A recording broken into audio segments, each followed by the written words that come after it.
दोस्तों 19वीं शताब्दी के आरंभिक वर्षों में किश्तवाड़ के पहाड़ों में एक ऐसा व्यक्ति सक्रिय था जिसका स्मारक और मंदिर आज भी कश्मीर में हमें देखने को तो मिलता है, परंतु जहाँ का वो निवासी था यानी कि पाडर रीजन का, वहाँ उसे शायद ही कोई जानता होगा। दोस्तों आज हम बात कर रहे हैं लखपत राय पाडरी की। लखपत राय यानी वो शख्स जिन्होंने पाडर से लेकर कश्मीर तक और ज़ास्कार से लेकर बल्तिस्तान तक अपना पैर जमाया।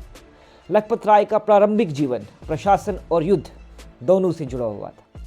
वे किश्तवाड़ के शासक मोहम्मद तेग सिंह, जिन्हें सैफुल्लाह खान के नाम से भी जाना जाता है, उनके अधीन वजीर के रूप में काम करते थे।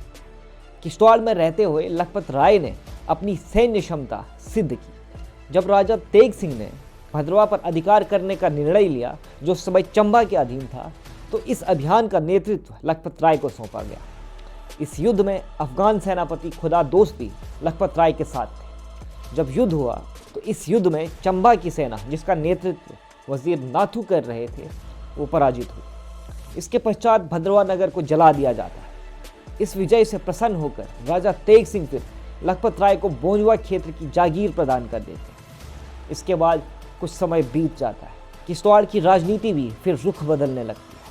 कुछ समय बाद दोस्तों, जब महाराजा रंजीत सिंह का दुश्मन अफगान शासक शाह शुजा भागकर किश्तवाड़ पहुंचता है और वहां के राजा से शरण लेता है, तो पंजाब के शासक महाराजा रंजीत सिंह राजा तेग सिंह से शाह शुजा को उनके हवाले वापस करने की मांग करते हैं, परंतु राजा तेग सिंह उनकी इस मांग को नकार देते हैं और उन्हें मना कर देते हैं। इसके बाद महाराजा रंजीत सिंह दोस्तों जम्मू के शासक गुलाब सिंह को किश्तवाड़ पर अधिकार करने के लिए भेज देते हैं। गुलाब सिंह सीधे युद्ध का मार्ग न अपनाकर एक राजनीतिक उपाय करते हैं। उनके द्वारा कुछ ऐसे नकली पत्र तैयार किए जाते हैं जिनसे ये प्रतीत होता है कि मानो वजीर लखपत राय महाराजा रंजीत सिंह के साथ मिलकर राजा तेग सिंह के विरुद्ध षड्यंत्र रच रहे हैं। किश्तवाड़ के राजा तेग सिंह को जैसे ही ये पत्र मिलते हैं, वो इन पत्रों पर विश्वास कर लेते हैं।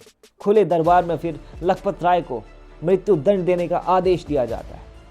लखपत राय पर उसके बाद दोस्तों आक्रमण भी किया जाता है। वे फिर गंभीर रूप से घायल हो जाते हैं, लेकिन किसी तरह वो अपनी जान बचाने में कामयाब हो जाते हैं और वहाँ से भाग निकलते हैं। इस घटना के बाद दोस्तों वो गुलाब सिंह की फौज यानी कि फोर्सेस ज्वाइन कर लेते हैं और गुलाब सिंह को फिर बाद में किश्तवाड़ की प्रशासनिक और सैन्य स्थिति से जुड़ी अहम जानकारी दे देते हैं। इस जानकारी के आधार पर फिर डोगरा फोर्सेस बिना युद्ध किए किश्तवाड़ पर कब्जा कर लेती। राजा तेग सिंह को फिर डोडा में गिरफ्तार कर लिया जाता है। इसके बाद लखपत राय को डोगरा सेनापति जोरावर सिंह के साथ किश्तवाड़ के प्रशासन में नियुक्त कर दिया जाता है। इसके बाद दोस्तों लद्दाख अभियान के दौरान जोरावर सिंह लखपत राय को ज़ास्कार पर अधिकार करने के लिए भेजते हैं। ज़ास्कार को अपने अधीन करने के बाद लखपत राय उमासीला से होते हुए पाडर लौटते हैं। आप सभी जानते हैं उस समय पाडर चंबा के अधिकार क्षेत्र में था। लखपत राय वहाँ के प्रतिरोध को दबाकर डोगरा छावनी यानी कि अपने 20 सैनिक वहाँ छोड़ देते हैं। इसके बाद दोस्तों जब ज़ास्कार में विद्रोह होता है, तो इस पर चंबा के वजीर रत्नू पाडर में उन उपस्थित डोगरा सैनिकों को गिरफ्तार कर देते हैं। इसके बाद फिर आप भली भांति जानते हैं कि जोरावर सिंह छतरगढ़ पर हमला कर देते हैं और फिर नगर को जला दिया जाता है और बाद में इसको गुलाबगढ़ का नाम दे दिया जाता है। जोरावर सिंह की फिर 1941 में मृत्यु के पश्चात बल्तिस्तान में विद्रोह फैल जाता है। गुलाब सिंह लखपत राय को वहाँ भेजते हैं इस विद्रोह को शांत करने।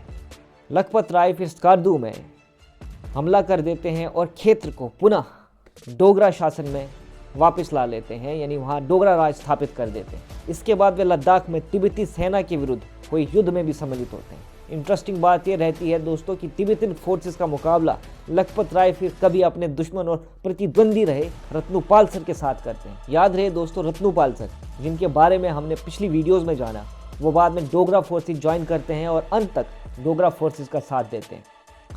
इस संघर्ष के पश्चात फिर दोस्तों ट्रीटी ऑफ चुशूल साइन होती है, जिसमें लद्दाख और तिब्बत की सीमा निर्धारित कर दी जाती है। सन 1946 में ट्रीटी ऑफ अमृतसर के बाद वजीर लखपत राय को कश्मीर का प्रथम डोगरा गवर्नर नियुक्त कर दिया जाता है। वे एक छोटी सैन्य टुकड़ी के साथ श्रीनगर पहुंचते हैं ताकि वहां के सिख गवर्नर शेख इमामुद्दीन से शासन ग्रहण कर सकें, परंतु शेख इमामुद्दीन सिख दरबार के गुप्त निर्देशों के कारण सत्ता सौंपने से इनकार कर देते हैं। इसी संघर्ष के दौरान फिर बाद में वजीर लखपत राय पाडरी की मृत्यु हो जाती है। आज भी दोस्तों श्रीनगर में मौलाना आज़ाद रोड पर उनकी एक समाधि स्थित है। जिसे उसी स्थान के समीप माना जाता है जहां उनका निधन हुआ था। भद्रवा के निकट सरोल बाग क्षेत्र में उनके वंशज ऐसा कहा जाता है कि आज भी रहते हैं। वजीर लखपत राय पाडरी का जीवन किश्तवाड़ और जम्मू के राजनीतिक और सैन्य इतिहास का एक महत्वपूर्ण किस्सा है, एक महत्वपूर्ण अध्याय है, जिसके बारे में मुझे लगता है हर किसी को जानना और सीखना चाहिए। उम्मीद है दोस्तों आपको ये कहानी इन्फॉर्मेटिव लगी होगी। ऐसी और वीडियोज़ के साथ हमारे साथ जुड़े रहिए, तब तक देखते रहिए। धन्यवाद। जय हिंद, जय भारत।